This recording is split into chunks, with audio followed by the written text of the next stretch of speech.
நம்ம வந்து மட்டன் வாங்கி நல்லா கழுவி வச்சுருக்கோம். மட்டன் பிரியாணி செய்ய போகிறோம்.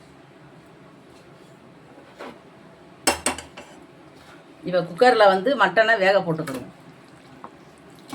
ரொம்ப மட்டனை வந்து தேய்ச்சி கழுவக்கூடாது. நம்ம ஓரளவு தான் கழுவணும்.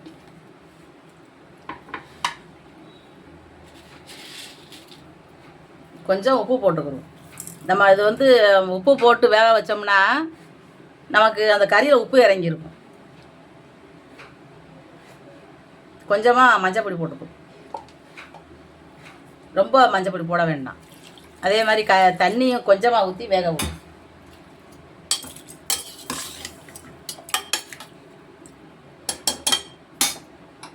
இப்போ வந்து இதை 2 விசில் வச்சு அடுப்பை ஆஃப் பண்ணிடணும். நம்ம 4 விசில் 5 விசில் வச்சுட்டோம்னா பிரியாணி சாப்பிடும்போது கறி வந்து கொசன்னு போயிடும். கறி 2 விசில் வச்சுட்டோம்னா பிரியாணி சாப்பிடும்போது 1 செகண்ட் அந்த கறியை நம்ம மென்று சாப்பிட்ற மாதிரி இருக்கும். எப்பயுமே மட்டன் கறியை வந்து நம்ம வேக வைக்கும்போது ரொம்ப குழைய விட்டுறக்கூடாது. கறி கன்சாக இருக்காது. 2 விசில் வச்சு நம்ம அடுப்பை ஆஃப் பண்ணி ஒரு 1/4 மணி நேரம் கழித்து நம்ம திறந்தோம்னா நல்லா மென்று சாப்பிட்றதுக்கு கறி ரொம்ப ருசியாக இருக்கும். இப்போ நம்ம வந்து 2 விசில் வச்சு அடுப்பை ஆஃப் பண்ணிடுவோம். நம்ம வந்து கறியை வந்து 2 விசில் வச்சு அடுப்பை ஆஃப் பண்ணி 1/4 மணி நேரத்துக்கு மேலே ஆயிடுச்சு. இப்போ நம்ம திறந்துக்கலாம்.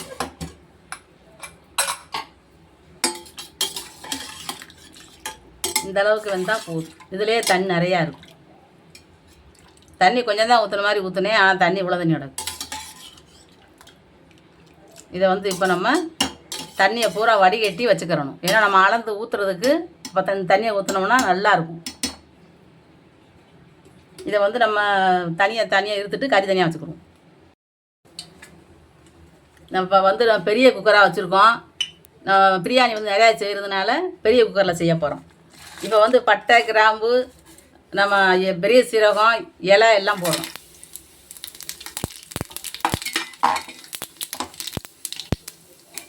இப்போ இது வந்து நம்ம போட்டு கொஞ்ச நேரத்தில் வெடிச்சிரும். அதனால வெங்காயத்தை போட்டுக்கிறோம்.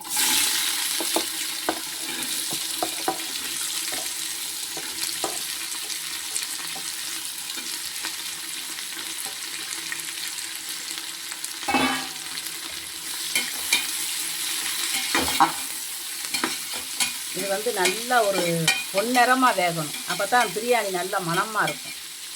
நல்லா வேகணும். இப்போ வந்து வெங்காயம் வந்து நல்லாவே வதங்கி வந்துருச்சு. நல்லா பொன்னிறமாக நல்லா வந்துருச்சு.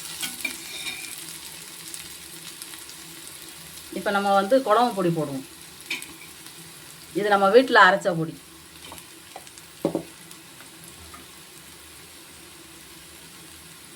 தனி மிளகாய் பொடி கொஞ்சம் போடுவோம். எதுவுமே நம்ம அதிகமாக போட்டுற வேண்டாம். கொஞ்சம் நேரம் வதக்கிட்டு அதுக்கப்புறமா நம்ம உரப்பு காணலைன்னா போட்டுக்கலாம்.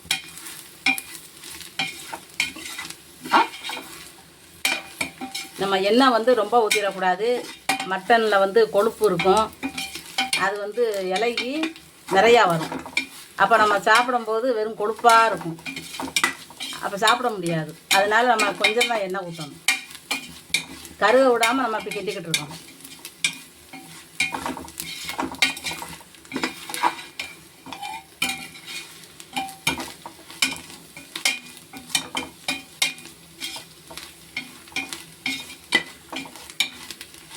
இதை வந்து வதக்கிட்டு நம்ம தக்காளி போடணும்.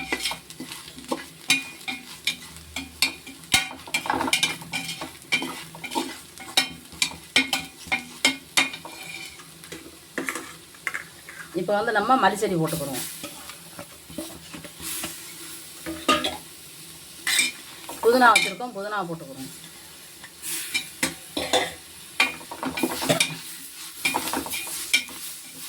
கறியிடாமல் கிண்டணும். இப்போ வந்து நம்ம தக்காளி வெட்டி வச்சுருக்கோம். தக்காளியை போட்டுக்கிறோம். 2 பச்சை மிளகாய் இருக்கு.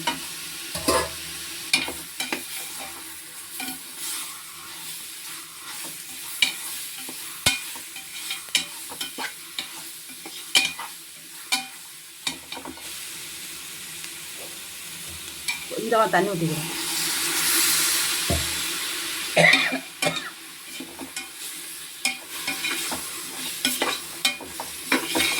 இது நல்லாவே வதங்கணும். இப்போ வந்து நம்ம இஞ்சி பூண்டு விழுது அரைச்சி வச்சுருக்கோம், அதை போட்டுக்கணும்.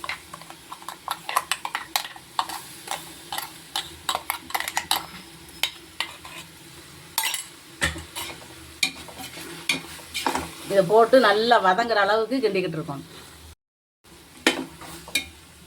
இப்போ நம்ம வந்து வேக வச்சிருக்கிற மட்டனை போட்டுக்கணும்.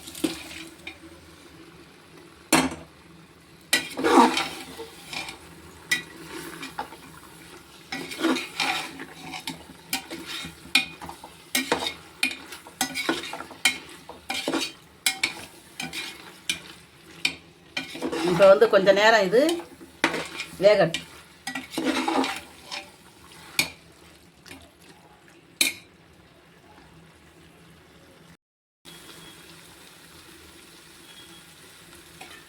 இப்போ நம்ம வந்து கறி அவிச்ச தண்ணி வச்சுருக்கோம், அதை ஊற்றிக்கிறோம்.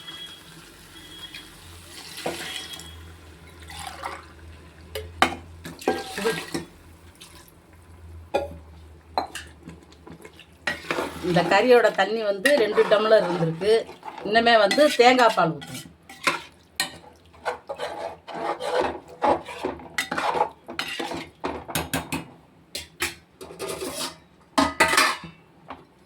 இப்போ நம்ம தேங்காய் பால்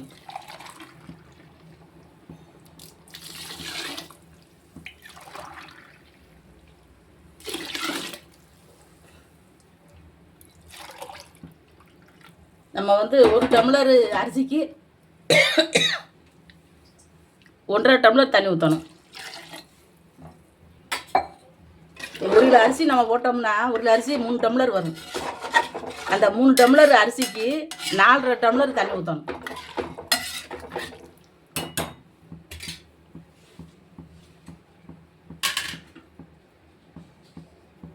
இப்போ வந்து கொஞ்சம் கறி மசாலா பொடி போடுவோம். இதையெல்லாம் நம்ம கொஞ்சம் குடிச்சு பார்த்துட்டு காணலைன்னா உப்பு போட்டுக்கிடுவோம்.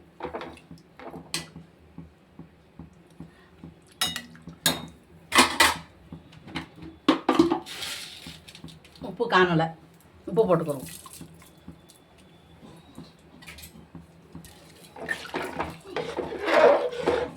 இது வந்து நல்லா கொதித்து வந்ததுக்கப்புறம் தான் நம்ம அரிசி போட போகிறோம். நல்லா கொதிக்கட்டும்.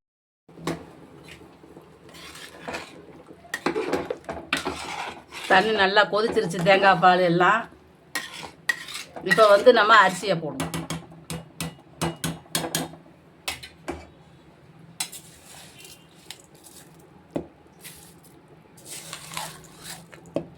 இது வந்து நம்ம இன்னைக்கு வாங்கியிருக்கிறது வந்து சீரக சம்பா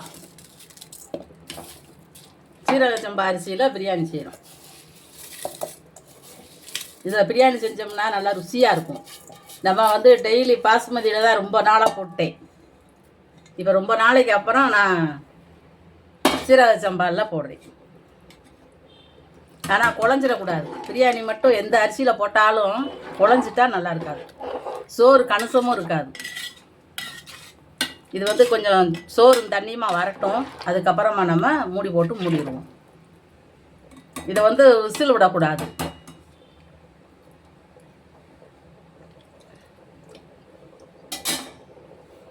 உப்பு எல்லாமே சுருக்குன்னு இருக்குது. அப்போ நமக்கு வந்து சாப்பாடு செய்யும் போது கரெக்டாக இருக்கும். கொஞ்சம் தண்ணி கொதித்து மேலே வரைக்கும் வரட்டும். இப்போ கொதித்து வரப்போது தயிர் ஊற்றிக்கிடுவோம்.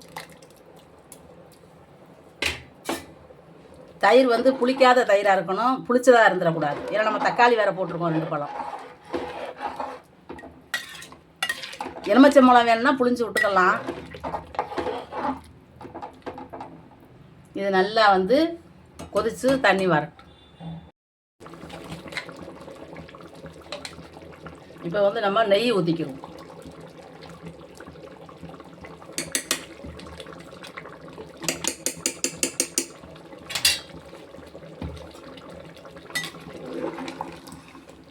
இப்போ நம்ம வந்து இப்படி கிண்டி விட்டுக்கிறணும், ஏன்னா அடியில் பிடிக்க ஆரம்பிச்சிடும். தேங்காய் பால் ஊற்றிருக்கிறதுனால டக்குன்னு கெட்டி ஆயிரு, பிடிக்க ஆரம்பிச்சிடும். வெறும் தண்ணி மட்டும் ஊற்றினா கூட நம்ம அப்படி கிண்ட வேண்டியதில்லை, ரொம்ப கிண்ட வேண்டியதில்லை. இது நம்ம தேங்காய் பாலில் செய்கிற போது கொஞ்சம் கவனமாக தான் செய்யணும். ஆனால் நல்லா ருசியாக இருக்கும்.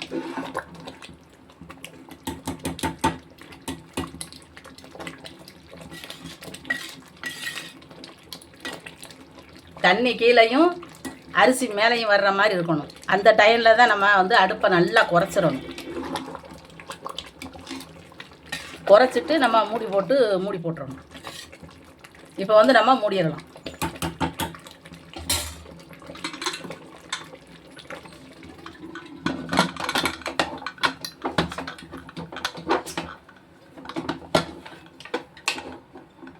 நல்லா மூடி வச்சுருக்கோம். இந்த வந்து விசிலே வரக்கூடாது. அடுப்பை வந்து நல்லா குறைச்சிடணும். குறைச்சிட்டு அடுப்பு அமர்ற அளவுக்கு குறைச்சி ஒரு 10 நிமிஷம் அப்படியே விட்டுறணும். அதுக்கப்புறம் 10 நிமிஷம் கழித்து நம்ம அடுப்பை ஆஃப் பண்ணிவிட்டு ஒரு அரை மணி நேரம் கழித்து நம்ம திறந்து பார்ப்போம். நம்ம குக்கரில் வந்து சோறு வச்சு விசிலே வர விடலை. அடுப்பை ஆஃப் பண்ணி ஒரு அரை மணி நேரம் ஆச்சு. இப்போ திறந்து பார்ப்போம்.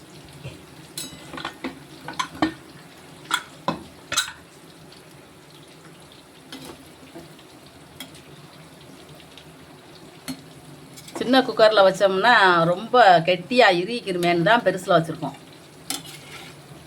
இப்போ நம்ம வந்து இதை ஒரு பேசன் எடுத்து அதில் அள்ளி வைக்கணும்.